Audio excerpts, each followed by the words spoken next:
Welcome to Trending Unpacked, the show where we explore the stories behind the trends shaping our world. Today we are opening up the files on an icon whose presence feels, well, utterly essential to modern cinematic history, Diane Keaton. You see her classic films resurfacing constantly on streaming platforms. You see the unmistakable renewal of interest in her unique, tailored style on every fashion timeline.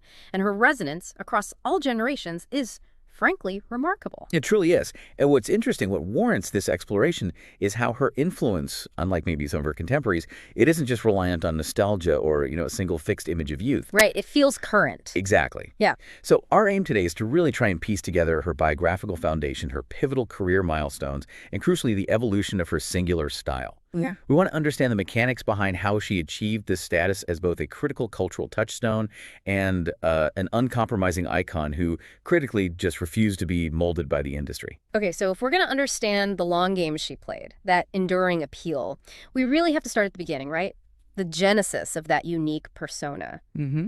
Diane Keaton, born in Los Angeles, January 5, 1946, and she actually began her training on the stage. Yeah, that's key. That initial experience in theater, the immediate feedback loop, the need for vocal and physical precision, that groundwork, it really laid the intellectual foundation for what was to come. But her career trajectory, it quickly became inseparable from a collaboration that would basically define New Hollywood in the early 70s. Yes, that's where we find the foundational work, her collaborations with Woody Allen. And these weren't just random roles. They were almost like the Petri dish, where the Keaton persona was scientifically cultivated, you could say. Scientifically, I like that. Well, starting with films like Play It, again, Sam, back in '72, and then moving through Sleeper and Love and Death, she perfected this unique on-screen blend. She played characters who were often highly neurotic or maybe physically clumsy, right? Yeah, a little awkward sometimes. A little awkward, but also profoundly intellectual, armed with this quick wit and exhibiting a deep, almost self-aware philosophical curiosity. It was a very specific mix. And those early roles, they established her market value as someone who was relatable, definitely funny, but crucially, never unintelligent. She brought this specific brand of highly verbal, slightly manic energy to the screen. It felt different. Exactly. And all of this, it set the stage for the true explosion. Annie Hall in 1977. While those preceding roles were foundational, Annie Hall was the moment that whole sensibility just went mainstream. And landed her the Academy Award for Best Actress. Precisely. The Oscar. But while the award is, the industry metric of success, the cultural impact was the real revolution, wasn't it? Annie Hall still feels like a defining cultural touchstone because it essentially rewrote the romantic comedy rulebook. The film presented a relationship and, more importantly, a female protagonist with such a startling blend of authenticity and emotional honesty that it just felt revolutionary at the time. She wasn't playing some cinematic ideal. She was playing someone real. Yes, someone whose contradictions were the source of her charm, not, some flaw to be overcome. Exactly. And what's important here, I think, is that the authenticity wasn't accidental. She infused the character with her own conversational rhythms, her hesitations, her way of speaking, and, most famously, her own personal style. We'll definitely get more into the style later, because that's huge. Oh, absolutely. But it gave the performance this profound layer of internal consistency. The character of Annie Hall, she sort of gave permission for women, both on and off screen, to be complex, messy, and deeply humorous all at the same time. And this created an immediate, really powerful connection with the audience. Yeah, you felt like you knew her or someone like her. But that level of success, winning the Oscar for that kind of role, it can often be career limiting, can't it? Actors get so strongly associated with one type, the quirky comedic lead in this case, that they struggle to escape it. That's a very real trap in Hollywood. But the real test of Keaton's power, maybe her foresight, was her immediate dramatic transition into completely different material, almost right away. The pivot was astonishing, really. To move almost instantaneously from the improvisational, intellectually frantic world of Woody Allen to the restrained, almost operatic high drama of Francis Ford Coppola's The Godfather trilogy. That demonstrates a rare strategic awareness and, frankly, incredible technical range. Just think about the contrast. She goes from playing the charmingly chaotic Annie Singer, Annie Hall, to playing Kay Adams Corleone. Kay Adams, yeah. The psychological shift must have been immense. Kay Adams is a character defined by internal suppression, right? Restraint, and this almost tragic realization of the moral black hole she's stepped into. She's the moral compass that's kind of constantly failing to adjust. Precisely. Kay Adams is arguably her most restrained performance, especially after the first film. Her drama comes not from what she says, but what she sees, what she witnesses and internalizes. That stillness. Yes, that stillness. And succeeding in a role that demanded that level of quiet control, immediately following the hyperverbal energy of Allen's films, it just proved her market value was independent of any single director or genre. It established her unequivocally as a serious dramatic actor. And that versatility, it really became her calling card for the next, 4 decades. We see her tackling epic historical drama in Warren Beatty's Reds. Playing Louise Bryant, the political activist. A demanding role. Demanding both historical gravitas and that emotional vulnerability she does so well. Yeah. And then she also navigated those complex, really raw family dynamics in Marvin's Room later on, which gave her that critical credibility of deep ensemble work, working with Streep and DiCaprio. Right. And critically, as you mentioned, she wasn't afraid of the mainstream box office hit either. Those family films, Father of the Bride, Baby Boom. Comfort movies for a lot of people. Totally. They cemented her ability to be relatable to a huge, broad audience. She became synonymous with a specific type of successful, maybe slightly stressed professional woman navigating life's complexities, a figure the audience just instantly trusted. She felt like someone you could rely on, even when her characters were, freaking out a little bit. Exactly. And if you look at the 1990s and 2000s, this is where she truly cemented her commercial longevity. She became central to redefining the category of comedies targeted at women over 50. Oh, absolutely. The First Wives Club was a cultural phenomenon, wasn't it? Yeah. A massive hit. Huge. And then, maybe even more successful financially, Something's Gotta Give. These felt like strategic masterpieces in terms of career building. Something's Gotta Give is such an essential moment for this discussion. Because it's not just a popular film. It's a film that proved, unequivocally, that an actress in her late 50s could anchor a massive box office hit, opposite Jack Nicholson, no less. Right. Centering the narrative on her desires and her emotional journey. This film didn't just utilize her trademark individuality and humor, it demanded it. It needed Diane Keaton. She used her established persona, didn't she, to basically open up a previously non-existent market segment in Hollywood, the older woman romantic lead. She absolutely did. And this analysis brings us back to that crucial point. How she navigated the gauntlet of Hollywood aging. Because for most women in the industry, historically the narrative kind of fades after 40. But Keaton maintained, and you could argue even elevated, her star power well into her 70s. So how did she manage that?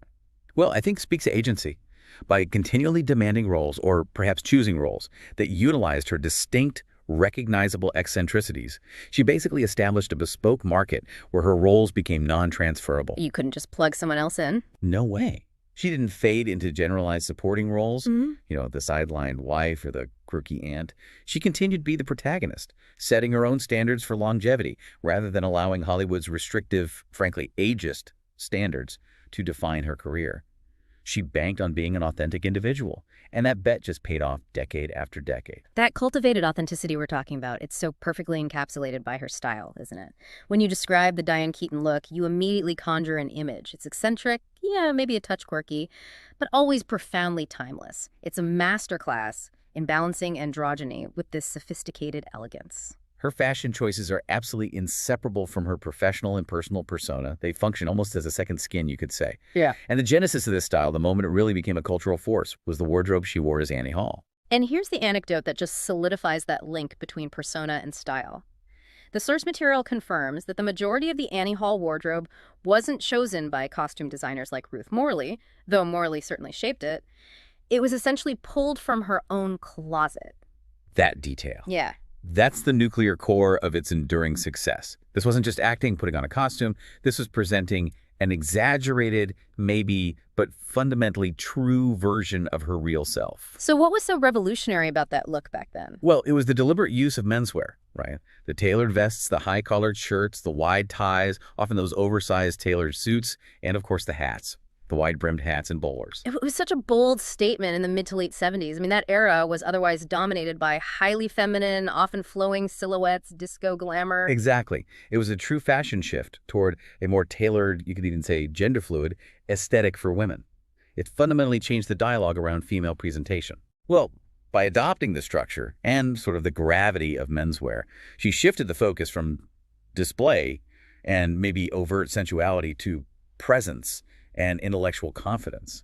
She demonstrated that femininity wasn't dependent on adherence to just one single traditional aesthetic. It gave women permission. It gave countless women permission to wear suits, to wear ties, and maybe most importantly, to dress based on comfort and self-expression rather than just societal expectation. And that profound sense of self-acceptance, it extends far beyond her wardrobe, doesn't it? It seems to dictate her entire public persona. She's maintained this image of unwavering authenticity, which is an extremely rare commodity in an industry really built on manufactured images. Oh, it's incredibly rare. And that's what makes her so fascinating to track over the decades. We see examples throughout her career of her refusing to conform to the intense pressures of Tinseltown. Like what specifically? Well, most notably, her open public choices regarding plastic surgery and her embrace of aging are, frankly, radical acts in Hollywood. She consistently uses self-deprecating humor. She's famous for laughing at her own physical foibles or, her occasional awkwardness in interviews. She manages this really difficult balancing act. She is unrelentingly individual and aspirational in her career achievements and her singular style, yet she's also profoundly relatable because she appears vulnerable and doesn't take herself too seriously. That combination just expands her appeal exponentially, doesn't it? Mm. She embodies the iconic individual who is simultaneously shy and self-aware. She's the successful artist who admits she's still a little awkward in social settings. She gives the public space to love her eccentricities because she clearly loves them herself, or at least accepts them. And this sense of inner depth, it's further solidified when we look beyond her acting and fashion to her other creative pursuits. It's important context that she's not only an accomplished photographer, but also a published author and writer. That suggests a rich intellectual life completely independent of the Hollywood machine. This is a crucial area to explore, I think, because it gives real texture to her mystique. Her photography, for instance, is often focused on architectural elements, particularly dilapidated or fading structures. Interesting. As well as portraits, often of older individuals. What's fascinating here is how these subjects thematically connect right back to her public persona. She explores the beauty in aging, the character found in decay, the honesty of structure. It sounds like her art is often an exploration of surface and depth, much like her acting, perhaps. She's looking for the hidden narrative, the story beneath the facade. Precisely.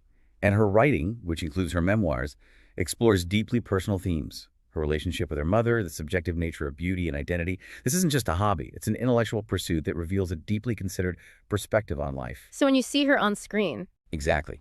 When you see her on screen, you feel that depth, that rich inner life is there. It adds immense dimension to the characters she portrays, even the lighter ones.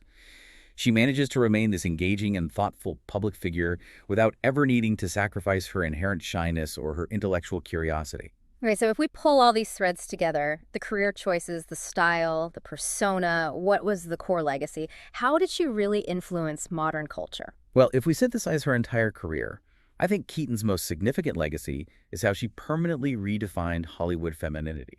By consistently portraying characters who were strong yet vulnerable, intelligent yet quirky, she provided this invaluable template for nuanced female roles. Roles that were not simply defined by their relationship to the men around them. Yeah, she shattered those restrictive molds, didn't she? The girlfriend role or the tragic wife. She created protagonists who are eccentric and fully self-assured, even in their neuroses. And her refusal to conform wasn't merely a personal quirk. You have to see it as a highly effective professional strategy. It validated the idea that a woman could be a leading lady without having to flatten her intellectual edges or without needing to adopt a standard, often highly sexualized, Hollywood glamour. Her honesty, her unique way of being, became her brand. And the source material we looked at consistently points back to her choices regarding aging as a central pillar of that legacy.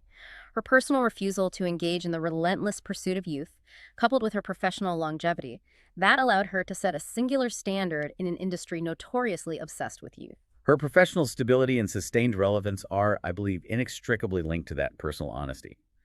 By aging honestly on her own terms, she strategically removed herself from direct competition with younger stars. She created, or helped create, a bespoke market segment centered on mature, complex roles that were highly visible and commercially viable. She demonstrated that aging could actually be a tool for sustaining a career rather than just a barrier to overcome. Exactly. And this courage, it had a profound ripple effect. How so? What was the effect?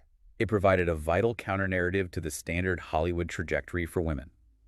It proved there was an audience, a large audience, yearning for stories about women who looked like they'd lived a life. Women who were allowed to be sexual, funny, and deeply human well past the age of 50. And that groundwork, that foundation she laid, is that why she continues to inspire subsequent generations of filmmakers and performers? I absolutely think so. Her influence isn't really about direct imitation. You don't see legions of actors trying to be Diane Keaton. It's more about the permission structure she built.